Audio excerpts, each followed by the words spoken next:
प्रतिष्ठान भागीमारी तालुका पारसणी जिल्हा नागपूर अंतर्गत दर रविवारला रामधून आणि संध्याकाळी सामुदायिक प्रार्थना होत असते। या रामधून मध्ये आपण वेगवेगळे विषय हाताळतो। आजचा विषय आपला शिक्षणाचं महत्त्व। शिक्षणाचं महत्त्व कसं आहे, शिक्षण घेतल्यामुळे काय फरक पडतो, माणसाला जीवन जगण्याकरिता जे काही महत्त्वाच्या बाबी आहेत, ज्या काही मूलभूत गरजा आहे, त्या मूलभूत गरजातली एक शिक्षण ही आता गरज निर्माण झालेली आहे। शिक्षणाशिवाय मनुष्य प्रगती करू शकत नाही। म्हणून शिक्षणामुळे प्रगती करायची असेल तर आपल्याला शिक्षणाकडे लक्ष देणं फार गरजेचं आहे। तर जीवनमूल्य शिक्षण आणि शालेय शिक्षण दोन्हीची सांगड घालून आपल्याला पुढे जायचं आहे। तर अशा स्थितीमध्ये आज आपण जीवनमूल्य शिक्षणाचा आणि शालेय शिक्षणाचा अभ्यास करत असताना आपल्याला काही आपल्या चिंतन मंथन करायचं आहे। तर याकरिता हे मुलं आधी संदेश देतील, मग पाठीमागून सगळ्यांना म्हणायचं आहे, सगळ्यांनी लक्षात द्यायचं आहे। फक्त आपला नारे किंवा संदेश पाठांतर झाल्याने नाही, त्याच्यानंतर त्याचं उत्तरही तुम्हाला आलं पाहिजे। म्हणून सगळ्यांनी लक्षात ठेवायचं आहे। Ready, 1 2 3 start.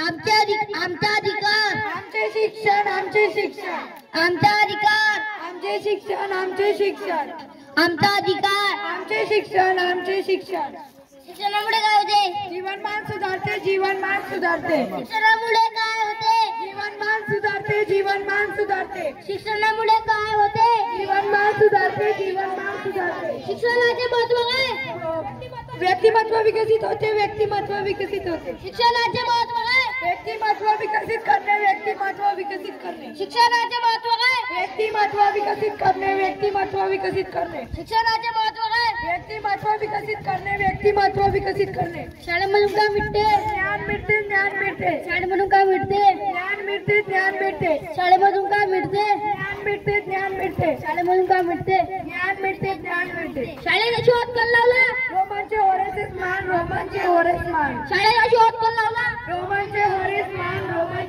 मान शाळेला शोध कोण लावला, रोमनचे होरेस मान कोण होते, रोमनचे कवी होते होरेस मान कोण होते, रोमनचे कवी होते होरेस मान कोण होते, रोमनचे कवी होते शिक्षणाचा पहिला टप्पा कोणता, शिक्षणाचा पहिला टप्पा कोणता, शिक्षणाचा पहिला टप्पा कोणता। धन्यवाद। अशा प्रकारे शिक्षणाचं महत्त्व आपण आपल्या जीवनामध्ये जर ठेवलं आपण, तर आपण पुढे गेल्याशिवाय राहणार नाही। आणि शाळेत जात असताना आणि किंवा शिक्षण घेत असताना आपल्या शरीरातले जे अवगुण आहेत ते आपण बाहेर काढले पाहिजे, सद्गुण निर्माण केले पाहिजे। कुठेही तुम्हाला अवगुण शिकण्याकरता शाळेत यायची गरज नाही आहे। अवगुण आपोआप येतात, वाईट गोष्टी आपोआप घडतात, परंतु चांगल्या गोष्टी आपल्याला करायचं असेल तर आपल्याला चांगल्या गोष्टीचा चांगली पुस्तकं वाचली पाहिजे, चांगल्याची संगत केली पाहिजे, चांगल्या विचाराने राहिलं पाहिजे। अशा चांगल्या गोष्टी आपण जर करण्याचा प्रयत्न केला तर आज नाही उद्या एक ना एक दिवस तुम्ही यशस्वी झाल्याशिवाय राहणार नाही। म्हणून होरेस मान, हे रोमनचे होरेस मान यांनी शिक्षणाची प्रचलित पद्धत तयार केली।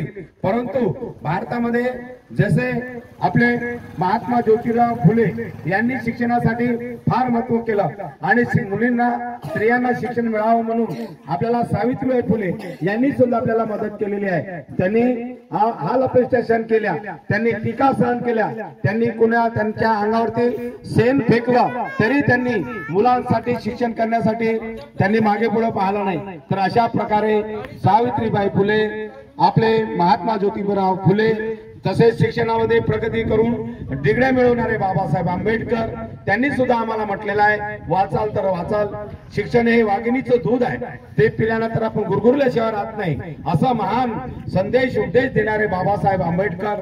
छत्रपती शिवाजी महाराजांना त्याच्या आई जिजाऊंनी शिकवलेलं आहे, शिक्षण म्हणजे जीवनमूल्य शिक्षण। तशा प्रकारे आपण आजचा हा विषय आपण हाताळला। धन्यवाद।